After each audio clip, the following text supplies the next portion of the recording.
네, 오늘 우리가 함께 본 이 본문의 내용은 성경 어느 곳에서도 사실 발견하기 어려운 기도에 관한 가장 속 시원한 그런 견해를 우리에게 제공하고 있습니다. 로마서 8장 26절과 27절 내용, 이것은 기도에 관해서 좀 꽉 막혔던 우리의 어떤 생각을 시원하게 풀어주는 아주 자유함, 해방감, 이런 것들을 맛보게 해줍니다. 우리는 기도가 만만치 않다는 걸 압니다. 우리가 기도하는 일이 얼마나 어려운 것인가 하는 것을 잘 압니다. 우리가 어떻게 기도해야 할까요? 성경은 여러 곳에서 여러 모양으로 기도에 관해서 우리에게 말씀합니다. 가장 대표적으로 데살로니가 5장 17절 유명한 구절인데 간단하죠. 쉬지 말고 기도하라, 그거죠. 또 에베소서 6장 18절 말씀은 모든 기도와 간구를 하되 항상 성령 안에서 기도하고 이를 위하여 깨어 구하기를 항상 힘쓰며 여러 성도를 위하여 구하라, 그렇게 가르칩니다. 그러니까 성경은 다른 곳도 이제 기도에 관한 부분들이 많습니다만, 이렇게 대표적인 성경 말씀을 우리가 토대로 해보더라도 성경은 기도하되 끊임없이 쉬지 말고 지속적으로 그렇게 기도해야 된다, 이제 이렇게 가르치고 있고요. 또 기도하되 모든 환경과 처지에서 기도해야 한다, 이렇게 가르치고 있고요. 또 기도하되 올바로 똑바로 가치 있게 기도해야 한다, 이렇게 우리에게 가르치고 있습니다. 그러나 이렇게 성경 말씀이 우리에게 가르치는 대로 이렇게 우리가 기도를 드린다는 것이 우리에겐 얼마나 어려운 일입니까? 혹시 여러분 가운데서도 기도하는 일이 참 어렵고 힘든 일이다라는 것을 경험해 보신 분이 있다면 오늘 본문은 여러분들에게 대단히 좋은 소식이 될 겁니다. 사실 오늘 이 본문은 우리가 해방감을 느끼게 해주는, 자유함을 느끼게 해주는 동시에 또한 좀 의문도 드는 그런 말씀입니다. 수수께끼와 같은 그런 말씀이기도 합니다. 왜 그러냐? 지금 우리가 읽은 로마서 8장 26절은 이 기도하는 방식에 대해서 너무나 잘 알고 있는 한 사람의 경험을 담고 있기 때문에 그렇습니다. 그 사람이 누굽니까? 바울입니다. 바울보다 기도에 관해서 더 잘 알고 있는 사람이 어디 있겠습니까? 그런데도 그가 말하기를 나는 어떻게 기도할지, 기도할 바를 모른다, 이렇게 이야기하고 있는 겁니다. 그렇다면 우리가 그 속에는 이제 본인도 포함되어 있는 거죠. 내가 기도할 줄을 모른다, 기도할 바를 모른다 라고 하는 그 말이 무슨 의미겠는가 하는 겁니다. 예수님을 자신의 구주로 영접하고 또 새로 믿기로 우리가 작정한 사람이 예를 들어서 이렇게 말했다고 칩시다. 나는 전에 기도해 본 일이 없어요. 어떻게 기도해야 될지 잘 모르겠어요. 그러니까 좀 기도하는 법을, 어떻게 기도해야 되는지를 알려주세요, 가르쳐주세요. 그분의 입으로부터 나오는 이런 말은, 처음 예수를 믿기 시작하고 교회에 나오기 시작해서 하는 그런 말은 너무나 당연한 말 아니겠습니까? 그건 충분히 우리가 이해가 되고 납득이 됩니다. 그런데 바울이 이렇게 이야기를 하면 우리가 그 말을 어떻게 곧이곧대로 믿겠습니까? 우리가 이 말을 참 이 말에 대해서 우리가 믿기지 않는다라고 하면 분명 바울이 이렇게 이야기할 때는 어떤 다른 속뜻을 가지고 이렇게 말하는 것일 것이다 라는 것이 우리가 충분히 이렇게 추론이 가능합니다. 바울이 가지고 있는 성경은 그때는 구약 성경이죠. 거기에도 다 기도의 내용들로 가득 차 있습니다. 시편이 있고요. 또 모세 오경 속에도 기도의 내용들이 담겨져 있습니다. 그렇기 때문에 그가 내가 기도할 바를 모른다, 내가 기도할 줄을 모른다 라고 하는 것은 말이 되지 않습니다. 그뿐만이 아니고 바울은 바리새파 사람입니다. 바리새파 안에서 신앙 교육을 받은 사람입니다. 바리새파는 그 1세기 유대교 그 안에 여러 종파가 있었는데 그 여러 종파 중에서도 가장 이 기도 생활을 꽃피웠던 그런 종파에 해당이 됩니다. 그 가운데서 신앙 교육을 받았던 이 바울이 나는 기도할 줄을 모른다, 기도할 바를 모른다, 내가 어떻게 기도해야 할지를 모른다라고 하면 그게 어떤 의미겠는가 하는 겁니다. 우리가 생각해 볼 수 있는 첫 번째 요점은 이런 겁니다. 기도는 인간적으로는 불가능한 일이다, 그런 거죠. 기도는 우리 능력 저 너머에 있다라는 겁니다. 여러분, 기도하실 때마다 우리는 이 사실을 꼭 기억해야 됩니다. 우리는 인간적으로는 사실 도저히 불가능한 그 무엇을 하고 있는 겁니다. 우리가 기도를 하고 있다면 그것은 우리 능력 밖에 있는 그 무언가를 하고 있는 겁니다. 사실 우리는 기도할 때 낯선 분을 대상으로 하고 있는 게 아닙니다. 우리 자신보다 우리를 더 가까이 하고 계시고 우리가 무엇을 말해야 되는지, 우리 속에 무슨 생각을 갖고 있는지 다 아시는 분 앞에 나아가 우리가 기도를 합니다. 그럼에도 우리는 어떻게 기도해야 할지 사실 잘 모릅니다. 그리고 무엇을 간구해야 되는지 잘 알지 못하겠다, 우리는 그런 마음이 있습니다. 그래서 사실 여기에는 아주 묘한 그런 역설이 담겨져 있는 거죠. 우리는 잘 알지 못하는 것을 해야 되는, 성경은 우리에게 쉬지 말고 기도하라, 끊어지지 않게 기도하라, 항상 기도하라 라고 하는데 사실 우리는 어떻게 기도해야 될지 잘 모르겠다라는 것이거든요. 그러니까 우리는 참 이 묘한 역설 속에 있죠. 우리가 마땅히 기도할 바를 알지 못하고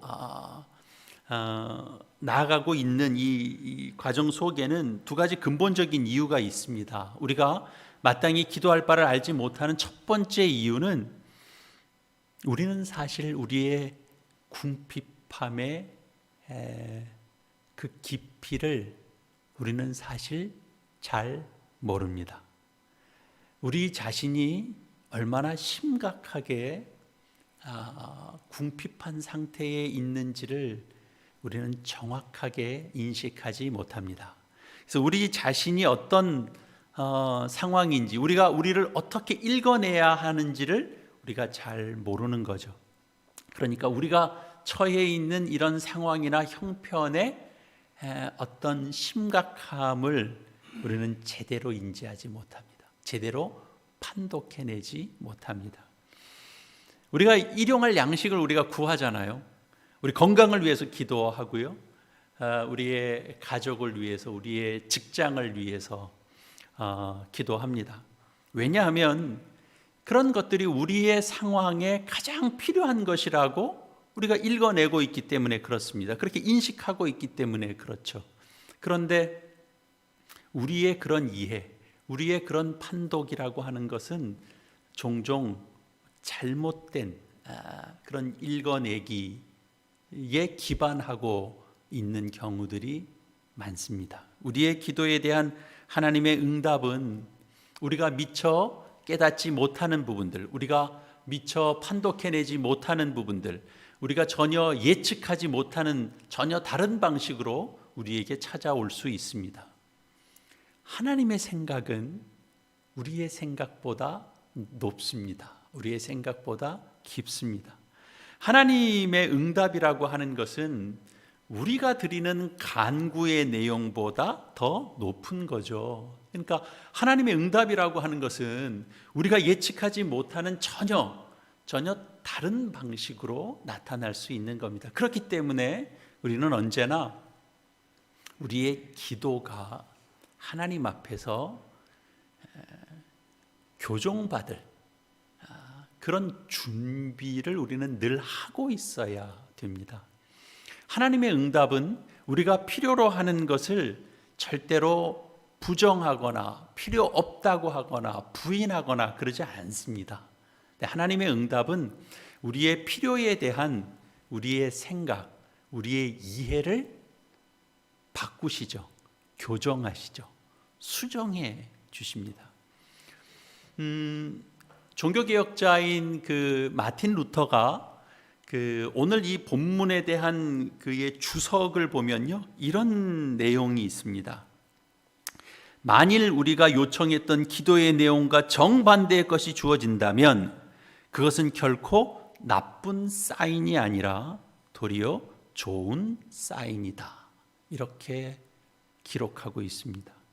우리의 기도가 종종 상황에 대한 잘못된 이해를 근거로 하기 때문에 오판에 근거하고 있기 때문에 하나님의 응답은 우리가 그것이 응답이라고 인식하지 못하는 형태로 우리에게 주어지곤 합니다. 하나님의 생각에 대해서 우리가 유일하게 알고 있는 것은 보편적이고 아주 전반적인 주제와 관한 것입니다. 아주 자세하거나 구체적인 그런 하나하나의 내용들이 아니고 어떤 그 전반적인 방향, 근거 이런 것들이죠.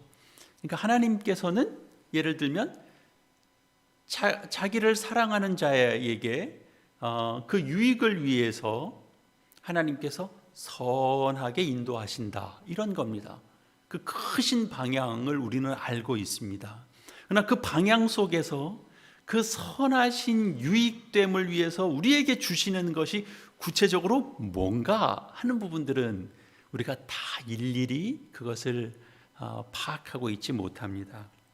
하나님은 하나님의 뜻과 목적에 따라 하나님께서 부르신 자의 그 유익을 위해서 지금도 일하고 계신다.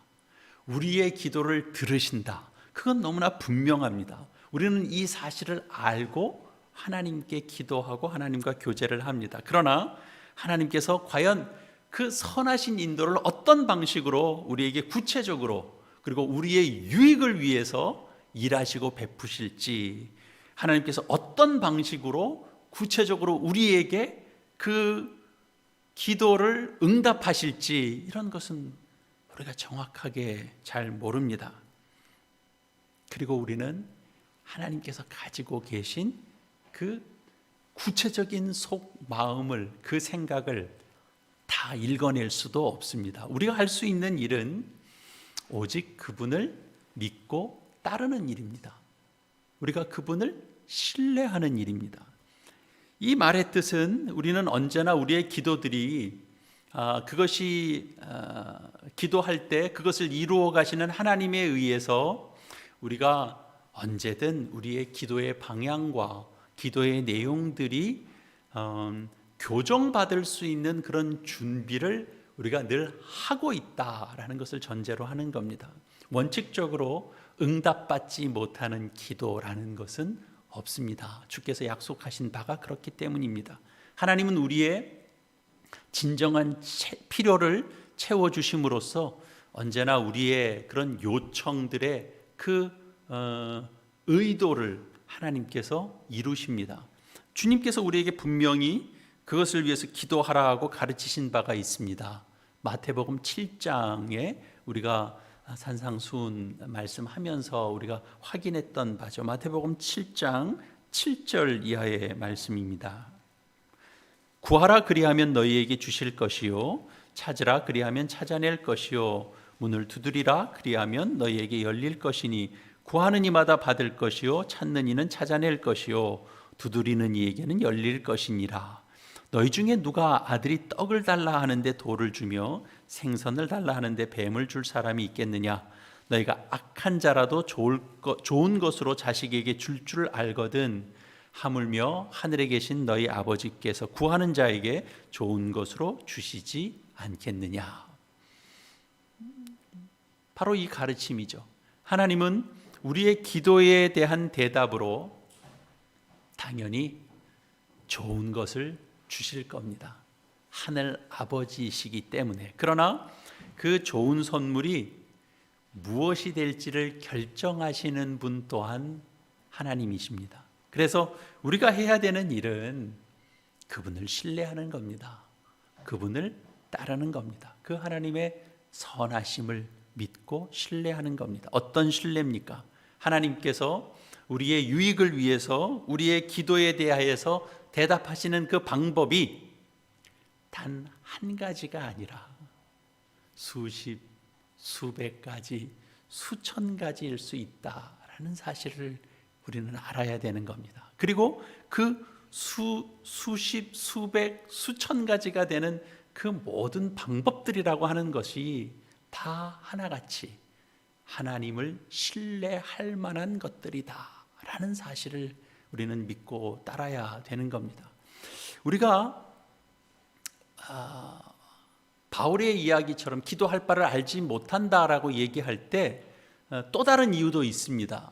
그건 우리가 기도할 줄 모른다라고 얘기할 때는 우리가 똑바로 올바로 기도해야 함에도 불구하고 우리는 그렇게 기도할 줄을 모릅니다. 왜냐하면 우리의 영혼의 깊이를 우리의 그 상황을 우리가 온전히 다 알지 못하기 때문에 그렇습니다. 우리는 우리의 필요나 그런 궁핍들의 그 깊이가 그 현저한 상황이 어떤 것인지에 대해서 우리가 무지할 뿐만 아니라 우리의 영혼의 깊이에 대해서도 사실은 무지합니다. 우리는 우리의 마음을 우리 마음의 깊이를 사실 잘 모릅니다. 그건 오직 하나님만 아시고 하나님만 그 깊은 곳에 찾아 들어갈 수 있습니다. 오직 하나님의 그 측량하시는 그 측량 줄로만 우리의 영혼의 깊이와 그 넓이를 재시는 거죠. 그 속을 보시는 거죠. 우리는 우리의 영혼에 대해서 우리는 마음 깊은 곳에 대해서 그 생각의 그 저변에 대해서 우리는 잘 알지 못합니다. 적게 알고 있습니다. 그저 그러니까 빙산과 같은 것, 그냥 그 정도를 우리가 아는 거죠. 솟아나 있는 부분들 그 일부를 아는 겁니다. 그 아래로 그 가려져 있는 부분들이 훨씬 더 큰 거잖아요. 그러니까 보이는 부분, 그러니까 그 안에 드러나 있는 부분들은 우리가 알지만 그 속에 감춰져 있는 부분들까지는 우리가 다 우리 속마음을 사실 잘 모르는 겁니다. 우리가 우리 영혼에 잠재되어 있는 그런 부분들이 사실은 얼마나 거친 부분을 포함하고 있는지 우리는 사실 잘 모릅니다. 우리 생각, 마음, 우리 영혼 깊숙한 곳에 다듬어지지 않은 거친 것들이 사실 우리 안에는 참 많습니다. 그래서 가끔 우리가 막 뭐가 이렇게 분출되고 하면은 저 밑바닥에 있는 것이 한번 확 솟구쳐 나와서 속을 다 뒤집어 놓는다, 그런 말 하잖아요. 사실 그 안에 내 안에 그런 거친 요소가 있다라는 걸 그때까지는 잘 모르는 거죠. 그런데 어떤 상황, 어떤 부분들을 닥치면 우리 안에 우리 속 그 깊은 곳에 거친 것들이 있다라고 하는 것들을 우리가 알게 됩니다. 누가 이 참 감춰져 있고 거대하고 거친 부분을 가지고 있는 그 영혼의 세계를 누가 알고 내 깊은 것까지 다 가지고 나와서 하나님 앞에 내어놓을 수 있겠습니까?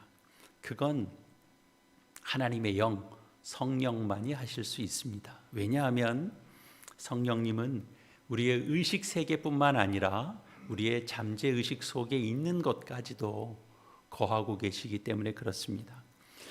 바울이 이야기한 이런 부분들은 전혀 새로운 통찰이 아닙니다.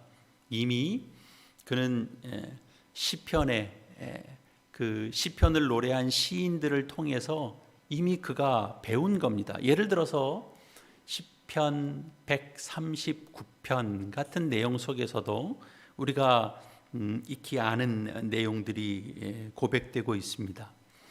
여호와여, 주께서 나를 살펴보셨으므로 나를 아시나이다. 주께서 내가 앉고 일어섬을 아시고 멀리서도 나의 생각을 밝히 아시오며 나의 모든 길과 내가 눕는 것을 살펴보셨으므로 나의 모든 행위를 익히 아시오니. 이렇게 노래하고 있습니다. 그러니까 이 시편을 지은 이 시인에 의하자면 하나님은 우리의 모든 내면과 바깥을 다 아시는 분이시다라는 고백이죠. 하나님은 나의 드러난 의식 세계와 그 속에 감춰져 있는 나 스스로도 다 파악하지 못하는 그 잠재의식 속에도 함께 하시고 그것을 다 알고 계신다라는 겁니다. 하나님은 내 영혼의 가장 어두운, 그래서 그 안에 거친 것들이 존재하고 있는 것도 하나님은 다 아신다라는 겁니다.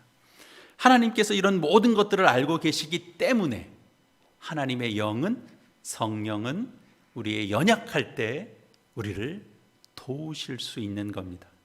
하나님께서 이 모든 것들을 알고 계시기 때문에 하나님의 영은, 성령은 우리를 이끌어서 하나님 앞으로, 하나님 면전에 우리 존재를 우리가 생각하고 담고 있는 것, 모든 것들을 끄집어내어서 하나님 앞에 고백하고 내어놓을 수 있도록 이끌어 주십니다. 그래서 우리가 참 어떨 때 이제 기도하다 보면 하나님께서 이렇게 생각나게 해주시고 내가 잊었던 것인데 참 하나님 앞에 오늘 그것들을 생각나게 해주셔서 내가 그것들을 꺼내고 또 하나님 앞에 또 자복하고 기도하게 되는 그런 경험들을 우리가 종종 하거든요. 우리가 기도할 때 우리는 언어를 사용합니다. 말을 사용하죠. 그러나 성령께서 우리 안에 거하시면서 기도할 때는 그분께서는 탄식하신다 그랬습니다. 한숨과 탄식을 사용하십니다. 성령께서 우리 안에서 기도하실 때 우리 언어로서 이룰 수 있는 그런 어떤 부분들을 더 뛰어넘는 초월한 그런 일들이 우리 속에 일어나는 거죠. 언어라고 하는 것, 그것이 우리 이제 드러나는 부분들뿐만 아니라 우리 잠재의식 그런 것과 다 함께 일하는데, 우리가 기도할 때는 우리가 의식하고 살아가는 삶에 대해서 사실은 우리가 언어로 하나님과 소통을 하죠. 우리가 언어로. 그런데 우리 속에 있는 내용들에 대해서는 우리가 다 어떻게 하지를 못하거든요.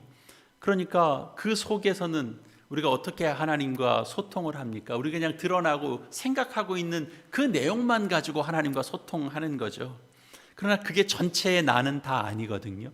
드러나지 않은 부분들도 좋게 있을 텐데 우리의 그런 부분들은 어떻게 기도할 때 하나님 앞에 가지고 나가겠습니까? 바울이 이렇게 이야기하는 겁니다. 바로 그 부분을 우리와 함께 계신 성령께서 그 문제를 해결하시고 다루시고 함께 하신다라는 겁니다. 우리 가운데 계신 성령 하나님께서 우리를 위하여 탄식하시고 숨을 내쉬시고 그리고 중보 기도를 드리신다, 그런 겁니다. 우리 가운데 계신 성령께서 말할 수 없는 우리의 본성을 그대로 하나님께서 표현하시는 겁니다. 우리 가운데 계셔서. 그래서 이것만큼 좋은 소식은 없는 겁니다. 여러분, 다른 게 복음이 아니고요, 이것이 복음인 겁니다. 어떤 때 우리가 영적으로 대단히 메말라져 있구나라는 것을 경험할 때가 있습니다. 생각하게 될 때가 있습니다. 이런 때는 우리가 기도는 해야 되는데, 기도하고 싶은 마음도 있는데 그 기도 소리가 입천장을 잘 넘어가지 않고 그냥 입안에 중얼중얼 하고 있을 때가 있습니다. 입안에서 그냥 맴돌기만 할 때가 있습니다. 스스로 답답하죠. 뭔가 기도하고 싶은데 말이 잘 나오지 않습니다. 어떤 때는 내가 기도하고 싶은데 내 마음이 아주 차갑게 굳어 있을 때가 있습니다. 사람이 마음이 좀 편안해야 기도도 하는 것 아닙니까? 내가 누군가를 사랑하고 싶은 열망도 있어야 그 사랑을 하나님 앞에 고백하는 것 아닙니까? 근데 내 마음이 차갑게 굳어 있으면 원망하는 마음만 가득한데 무슨 기도가 나오겠습니까? 근데 내 스스로 내 마음을 감사로 채우고 따뜻하게 할 만한 그런 에너지도 내 안에 없는 겁니다. 무기력하죠. 내 스스로가 원망스럽죠. 기도가 안 나오는 겁니다. 그럴 때는 어떻게 해야 됩니까? 혼란스럽죠. 무슨 말부터 꺼내야 될는지 문장이 아니고 단어가 잘 떠오르지 않을 때가 있습니다. 그런 현상이 여러분들 가운데도 혹 있다라고 하면 오늘 이 말씀이 전하고 있는 내용을 꼭 마음에 담으시기를 바랍니다. 그런 연약함 가운데 있을 때 성령께서 우리를 돕고 계신다라는 사실이기 때문에 그렇습니다. 성령께서 한숨과 탄식을 내뱉으시면서 우리를 위하여 중보하고 계신다라는 사실을 여러분 기억하시기 바랍니다. 성령께서 일하신다라고 하는 그 가장 중요한 증거가 있지 않습니까? 저는 오늘도 사실 그 부분에 너무 깜짝 놀랐습니다. 제가 준비한 말씀과 오늘 준비한 찬양이 이렇게 짝을 이룰 수가 있는가? 제가 준 형제에게 제가 오늘 준비한 본문에 대해서 한 번을 얘기한 적이 없습니다. 가능하면 이 찬송 한번 준비해 보면 어때?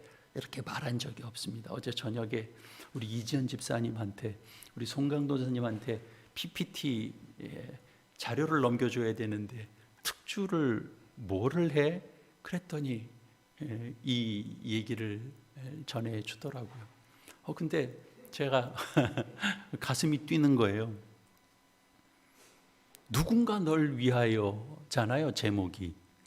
마음이 지쳐서 기도할 수 없고 그 앞에서 무력한 자신 때문에 눈물이 그렇게 흐르는데 주님이 우리의 연약함과 우리의 외로움을 아시고 우리를 사랑으로 인도하신다라는 거잖아요.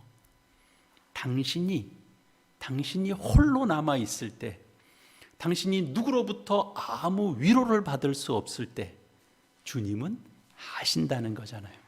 누군가 널 위하여 기도하네. 누군가 널 위하여 기도하네.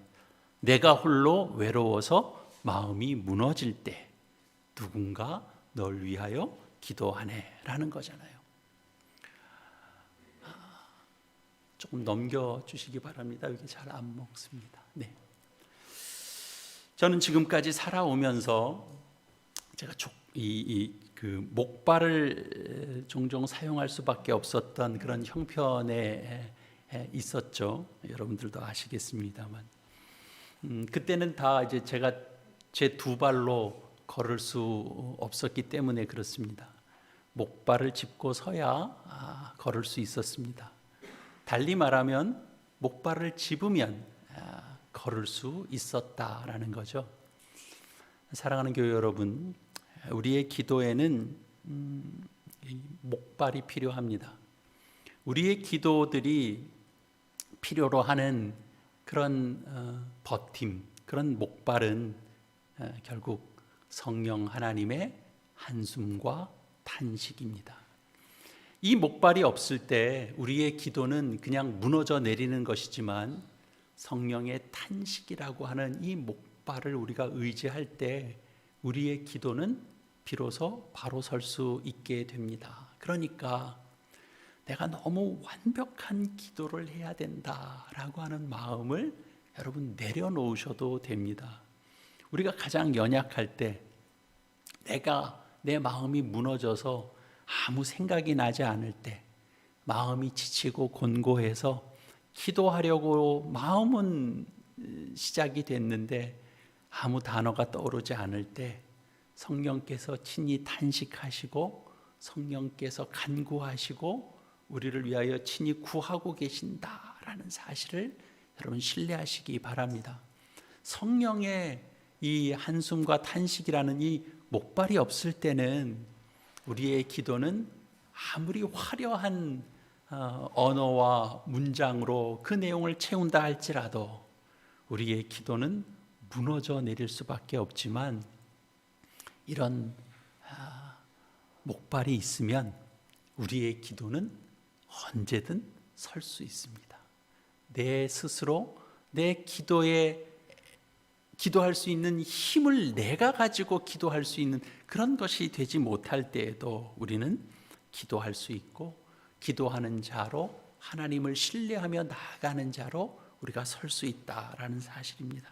이 사실을 인식하는 것이야말로 우리 모두에게 가장 놀라운 자유를 허락하시고 가장 진정한 해방감을 맛보게 해줄 것입니다. 그 일을 위하여 예수께서 이 땅에 오셨고 십자가를 지시고 그리고 부활하셔서 마침내 약속하신 성령을 보내주신 것입니다. 우리 모두가 그 성령 하나님의 우리 가운데 거하시며 우리를 위하여 친히 간구하시는 그 은혜를 늘 의지하고 신뢰하시고 당당하게 살아가시는 저 여러분 다 되시기를 이 말씀으로 축원합니다. 우리 함께 말씀을 기억하며 우리 함께 마음을 새롭게 다지는 화음의 기도 함께 드리시겠습니다. 참 좋으신 하나님 아버지, 오늘 저희는 기도의 대가라고 할 수 있는 바울조차도 나는 마땅히 기도할 바를 알지 못한다고 고백하는 그 겸손한 진리 앞에 섰습니다. 주님, 우리가 기도의 자리에 나갈 때마다 얼마나 자주 막막해지고 답답해지는지 모릅니다. 무엇이 진정 나에게 유익한 것인지 그 무엇을 구해야 할지 알지 못하고 때로는 오판하기도 하는, 그리고 우리의 영혼 깊은 곳에는 참으로 거친 것들이 있는 그런 부분들에 대해서 깨닫지도 못한 채로 우리는 주님 앞에 서곤 했습니다. 그러나 오늘 말씀을 통해서 우리가 가장 연약한 그 순간에도 성령께서 우리 곁에서 함께 탄식하시며 대신 간구해 주시고 계심을 깨닫게 해주시니 감사합니다. 내 서툰 언어가 하늘에 닿지 못할 것 같아서 불안하던 저희에게 성령께서 한숨과 탄식으로 우리의 기도에 든든한 목발이 되어주심이 얼마나 큰 위로가 되는지 모릅니다. 내가 완벽하게 기도해야 한다라고 하는 그런 무거운 강박감을 내려놓게 하여 주시옵고, 내 생각보다 더 높으신 하나님의 그 응답을 신뢰하며 우리의 기도를 가장 선한 길로 이끌어 가시는 하나님의 그 선하신 손길에 우리 자신을 온전히 맡기게 하여 주시옵소서. 종종 비틀거리는 저희들의 기도를 붙들어 주시고 지금 이 순간에도 우리를 위하여 탄식하고 계시는 성령 하나님의 그 사랑 안에서 진정한 자유를 맛보고 누리게 하여 주시옵소서. 감사를 드리옵고 예수님의 이름으로 기도합니다. 아멘.